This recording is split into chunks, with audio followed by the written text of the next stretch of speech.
यहाँनिर 100 दिन सरकारले कटेको छ। म त्यस्तो क्रिटिकल्ली यस्तो गर्नु भएन उस्तो गर्नु भएन पनि भन्दिनँ। म 100औं वर्ष लगाएर बिगारेको देशलाई 100 दिनमा बनाउन सकिँदैन पनि। कोसिस गर्नुभएको छ, कोसिस गर्नुभएको छ होइन, कोसिस गरिरहनुहोस्। हाम्रो सरसल्लाह सहित तपाईँहरूले चाहिँ के कोसिस गर्नुभयो भने, हाम्रो पनि विचारहरूलाई मिसाएर कोसिस गर्नुभयो भने सफलता अलि छिटो प्राप्त हुन्छ भन्ने मलाई लाग्छ। र हामीले यसरी दिने भनेको प्रतिपक्षले भनेको डेटाहरू हो। म जे गएर देखेर आएँ त्यही कुराको डेटा यहाँ दिइराखेको छु, फ्याक्ट दिइराखेको छु। त्यो फ्याक्टलाई हेरेर निद्रा लाग्दैन, मलाई निद्रा लाग्दैन। सपनीमा हजारौं शहीदहरू आई सोध्छन्, खोइ त त्यो नेपाल, खोइ त त्यो नेपाल जसको निम्ति हामीले आहुति दियौँ।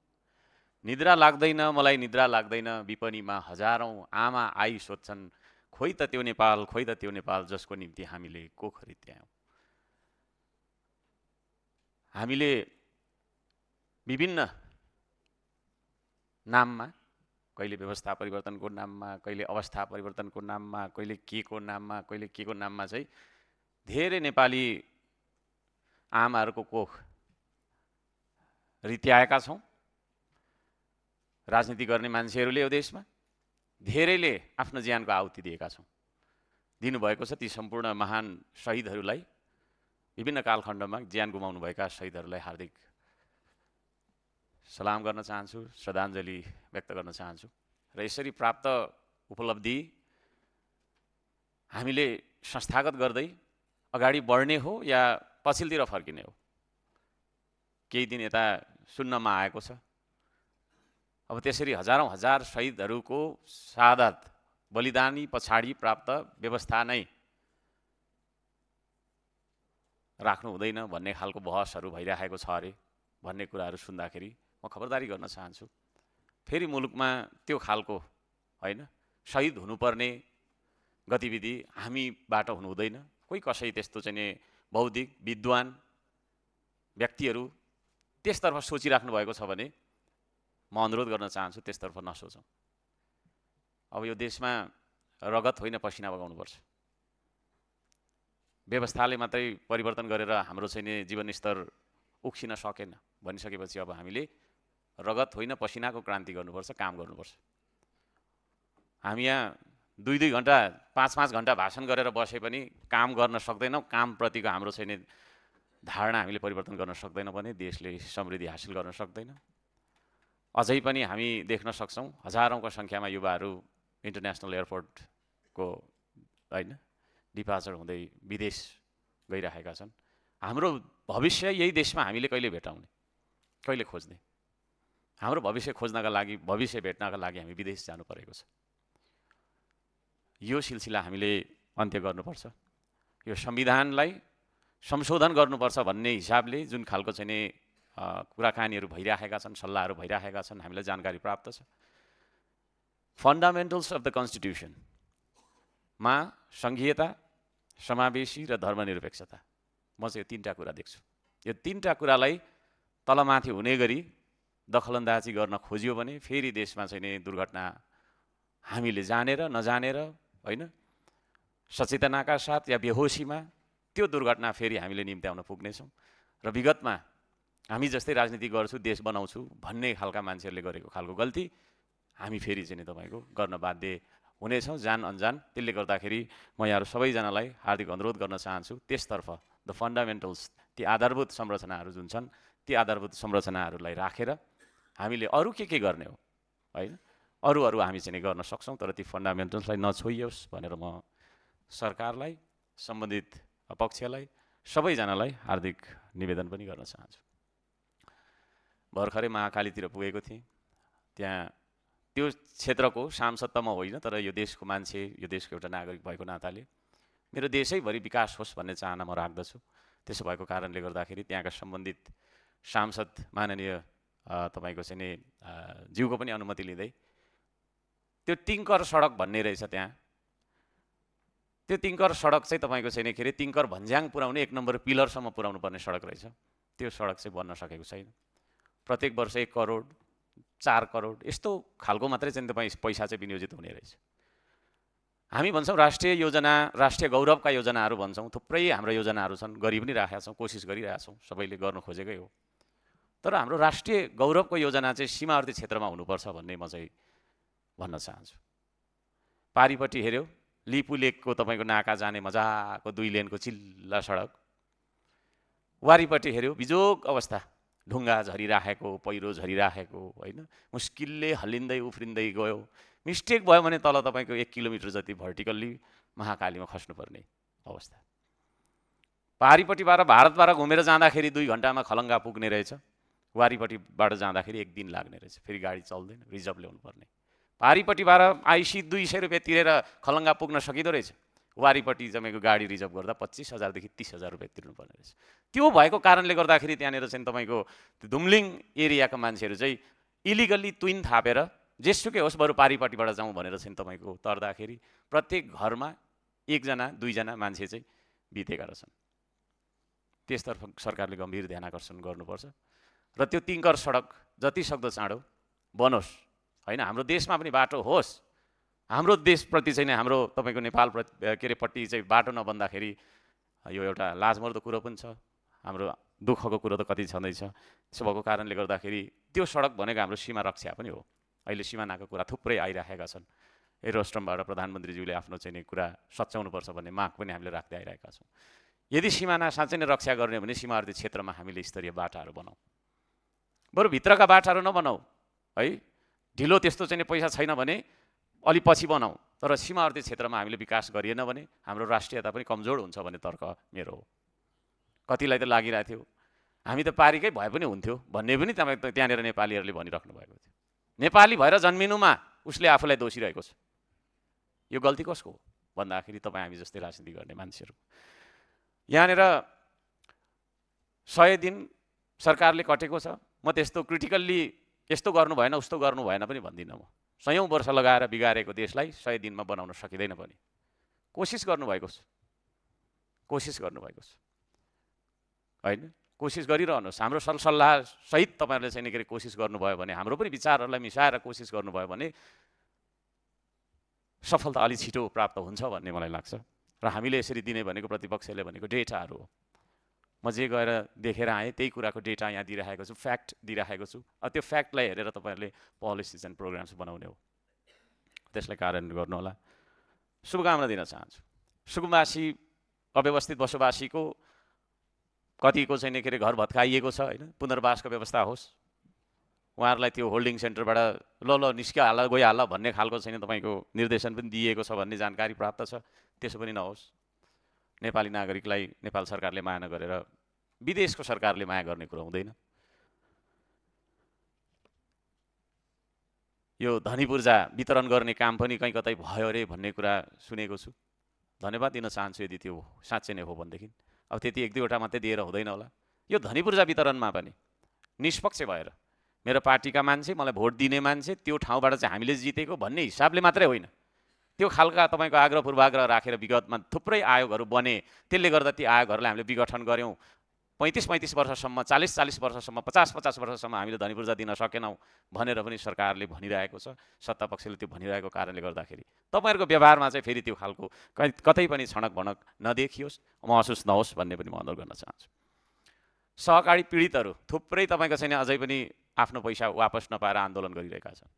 हामीले फिर्ता गऱ्यौँ भन्नुभएको छ सरकारले। अस्ति भर्खर मन्त्रीज्यू उभिएर भन्नुभएको छ यहाँ रोस्ट्रममा। मन्त्रीज्यूले भन्नुभएको कुरा ढाँट्नु भयो म भन्दिनँ, है, त्यति धेरै शङ्का पनि गर्दिनँ। गर्नुभयो होला त, भन्नुभयो होला त, यहाँ उभिएर ढाँट्नु त भएन होला। तर सहकारी ठगहरूलाई कारबाही चाहिँ कतिको भयो? को सहकारी ठगको चाहिँ जायज यथाबाट चाहिँ असुल उपर गरेर पैसा फिर्ता गरिएको हो त्यो पनि सार्वजनिक होस्। अन्यथा कहीँ कतै तपाईँको दूरदराजमा एउटा विद्यालय खोल्नुपर्ने, एउटा छैन के अरे, होइन, सानो स्वास्थ्य चौकीमा चाहिँ सिटामोल पठाउनु पर्ने भन्ने हिसाबले चाहिँ विनियोजन गर्नुपर्ने, मसिनो ढङ्गबाट विनियोजन गर्नुपर्ने पैसा राज्यको कोषबाट सहकारी पीडितहरूलाई पैसा दिनु, त्यो सरासर सर्वथा गलत हुनेछ। त्यसो गर्नु हुँदैन। ठगहरूको तपाईँको सहकारी ठगेका मान्छेहरूको जायज जथाबाट असुल उपर गरिएको यदि हो भने त्यस्ता मान्छेहरूबाट कसबाट चाहिँ के कति असुल उपर गरिएको हो भन्ने जानकारी पनि हामीलाई दिँदाखेरि अत्यन्त राम्रो हुनेछ। हामी स्वागत गर्नेछौँ। सुस्तावासीहरूले आन्दोलन गर्दै हुनुहुन्छ अरे तपाईँको चाहिँ माइती घरमा भन्ने सुनियो।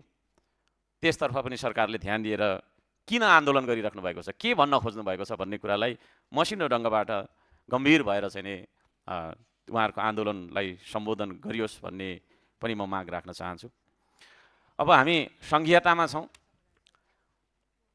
सङ्घीयता भन्ने बित्तिकै डिसेन्ट्रलाइजेसन भन्ने बुझ्नुपर्छ होला होइन, राजनीतिक अधिकारकोदेखि लिएर विकासका समुचित वितरण भन्ने कुराहरू बुझ्नुपर्छ होला।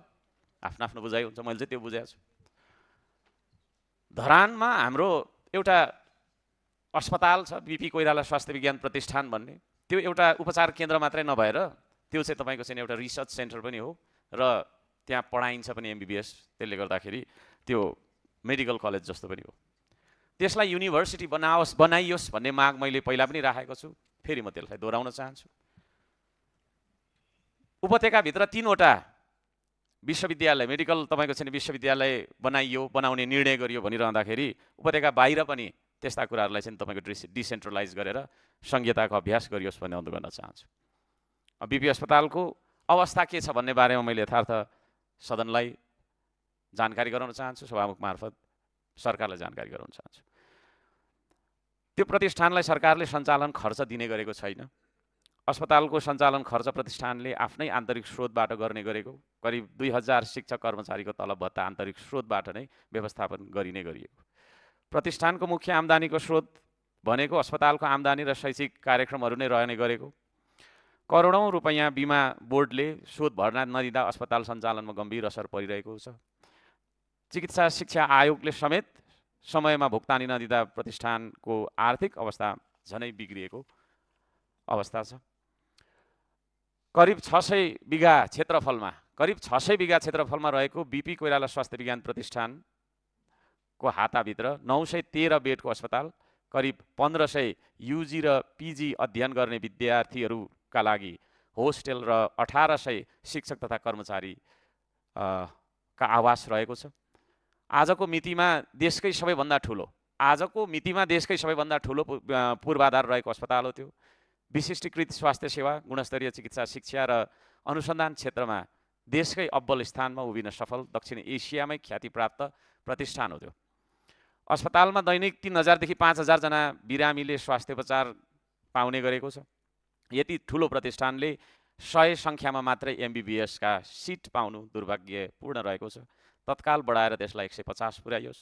विगतमा विदेशी विद्यार्थीहरूको कोटा 50वटा राखिएको थियो, त्यो कोटा काटिँदा पनि प्रतिष्ठानको स्रोत घटेको छ। 50 जना विदेशी विद्यार्थीको सङ्ख्या तत्काल बढाउनु पर्ने अवस्था देखिन्छ।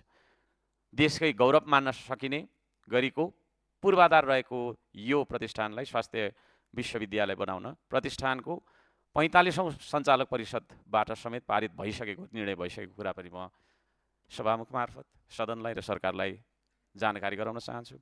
अब यहाँ थुप्रै कुराहरू आएको छ, सरकारलाई दोष्ने कुराहरू थुप्रै आएको छ होइन। हामी प्रतिपक्ष अपोजिसन भनेको पनि हामी सरकारकै एउटा हिस्सा हो भन्छु म चाहिँ होइन। भनिन्छ गभर्नमेन्ट इन वेटिङ, त्यसले गर्दाखेरि हाम्रो पनि भूमिका छ। हामीले सल्लाह सुझावहरू दिइरहेका छौँ, सरकार एक्जिक्युटिभ हो, त्यसो भएको कारणले सरकारले सकारात्मक ढङ्गबाट लिनुपर्छ सल्लाह सुझावलाई भन्न चाहन्छु। यहाँ विपदका कुरा थुप्रो आए, अब त्यो विपद कसरी हुन्छ त? दुर्घटना भयो, सरकार गएन, हेलिकप्टर पठाएन भनेर तपाईँको चाहिँ हामीले भनिरहेका छौँ। त्यो परम्परागत हिसाबबाट हामीले यसलाई हेरिरहेका छौँ। मेरो बुझाइमा दुर्घटनाको जम्मा 3टा तपाईँको चाहिँ कारण हुन्छ, एउटा प्राकृतिक, अर्को प्राविधिक र अर्को चाहिँ हाम्रो मानवीय लापरवाही। त्यो घटना कसरी घट्यो त्यसको अनुसन्धान सूक्ष्म तरिकाले हुनुपर्छ। र नेपालमा हुने जति पनि सडक दुर्घटना होस् या जस्ता सुकै दुर्घटना हुन्, ती दुर्घटनाहरू, ती विपदहरू के कारणले भइरहेको छ त्यसको जरासम्म जानुपर्छ। र जरासम्म गइसकेपछि त्यो विपदको बेलामा हामी के गर्छौँ? मैले अस्ति पनि भनेको थिएँ, यहाँ फायर एक्सटिङ्ग्विसर छ तर हामीले चलाउन आउँदैन।